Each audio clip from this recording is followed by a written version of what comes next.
Now let's look at how the world is reacting to all of this, the attack by Hamas and its aftermath.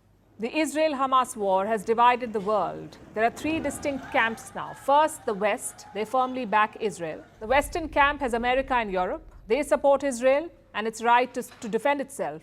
They also do not criticize Netanyahu. They're refraining from doing it. Then the neutral nations, countries like India, they condemn the Hamas attack, but they also advocate for Palestinian rights. They call for a two-state solution, the creation of an independent Palestinian state. And the third group is that of Hamas allies and apologists. Many of these players are in West Asia. The most vocal ones are Iran and Lebanon's Hezbollah group. Also Syria, they're part of what is called the Axis of Resistance. And they could actually join this fight. Then you have the supporters who do not get their hands dirty, like Qatar. This was their statement. It came from Qatar's foreign ministry. It said Israel was solely responsible for the attack, and this was reprisal for Israel's violation of Palestinian rights. Not surprising at all. Qatar is the home base of top Hamas leaders. So, of course, they would take this stand. Then come the other nations who refuse to condemn Hamas. Turkey, Egypt, Algeria, and a host of Muslim-majority nations. They focus on the plight of Palestinians in Gaza, but they offer little sympathy for the slain Israelis. Yesterday, the Malaysian Prime Minister spoke up. His name is Anwar Ibrahim. He lashed out at the West.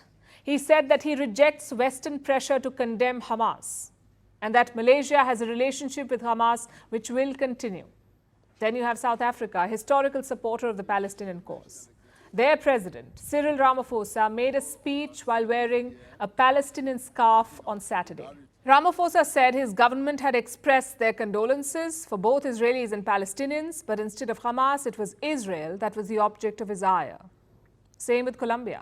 Their president is Gustavo Petro, and he's been trading barbs with Israel. It started with Petro's reaction on the day after the Hamas attack. He said neo-Nazis want the destruction of the Palestinian people. And he compared the Israeli leadership to Nazis. And since then, he's doubled down. When Israel's defense minister compared the people of Gaza to animals, Petro said, that's what Nazis said about Jewish people. He said it was hate speech and it would lead to another Holocaust. Petro's words have infuriated Israel. Colombia's ambassador to Israel was summoned for a reprimand. Israel has also stopped security exports to Colombia. This public rebuke drew another reaction from Petro. He has now threatened to suspend relations with Israel. And the spat looks like it will escalate. It may not be an isolated case. The ongoing conflict is polarizing the entire world, leading us further down the path of instability.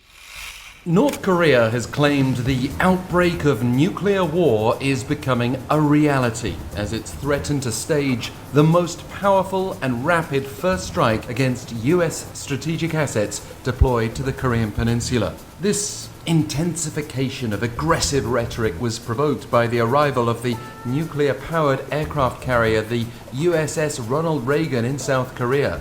The aircraft carrier makes up Carrier Strike Group 5, which also includes Ticonderoga-class cruisers and other warships. They're set to be docked in Busan for 5 days. And this will have particularly upset North Korea because the deployment comes after this same US Carrier Strike Group just took part in a show of force aimed at the north. Haiti is looking to bring stability to the country where gang violence has escalated into a form of urban guerrilla warfare. The UN Security Council has green-lighted the deployment of 1,000-member forces in Haiti led by Kenyan police.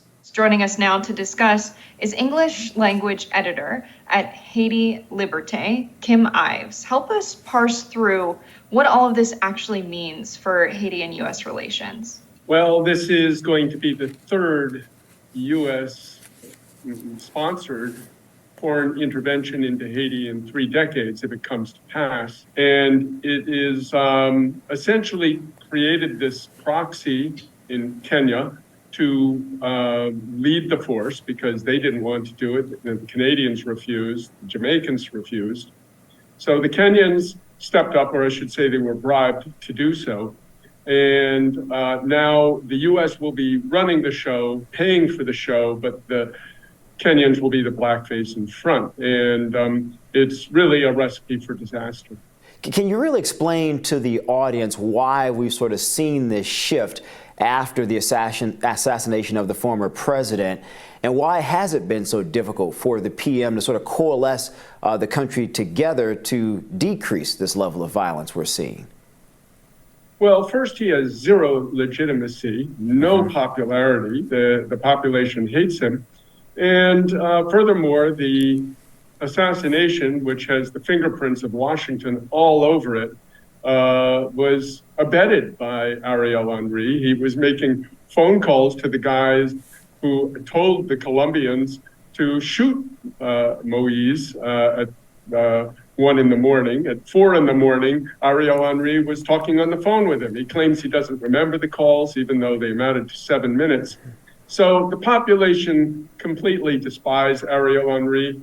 He's invited in the foreign troops, again, a flagrant violation of the Haitian Constitution, which says no foreign boots on the ground in Haiti. But he's invited them in, even though he has not one elected official in his government. There isn't one elected official in Haiti. So he's a completely de facto tyrant and has essentially been doing the bidding of Washington, Ottawa, and Paris, who put him in power through what they call the Core Group, which is a Washington ring-led group of ambassadors in Haiti. But why would Washington be explicitly interested in seeing a change in power? Like, why would they have assassinated the president and then put Ariel Henry in power? Jovenel Moise was starting to have second thoughts. He'd become the poster boy for the U.S. campaign against Venezuela. He'd been playing with the U.S., and he started to realize, as things turned to sand in his hands, that he maybe had to rethink his policies. And he opened up, just 1 month before his assassination, diplomatic relations with Russia. He apparently went to Turkey, making overtures to Russia. So Jovenel Moise was rethinking all that. He was losing control of the situation and maybe looking like he was going to turn his coat. And so I think the U.S. Knocked him out. And in fact, former U.S. Ambassador Pamela White said in a hearing at the Congress that maybe we should exercise the prime minister option, which basically means ditch the president and use the principal executive post in the country, prime minister.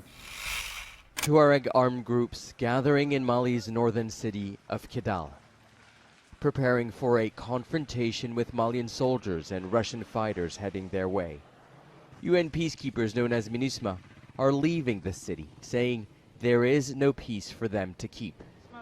These Tuareg fighters are celebrating after shooting down an army aircraft and attacking a Malian military base. We launched the attack at 3 o'clock, and by 4 o'clock we had taken control of 2 Malian army camps and the National Guard base. Long live Azawad. God is great. They say the operation is in retaliation for attacks by Russian fighters and the Malian army. This appears to spell the end of the 2015 peace agreement and the beginning of a long and violent confrontation with no end in sight.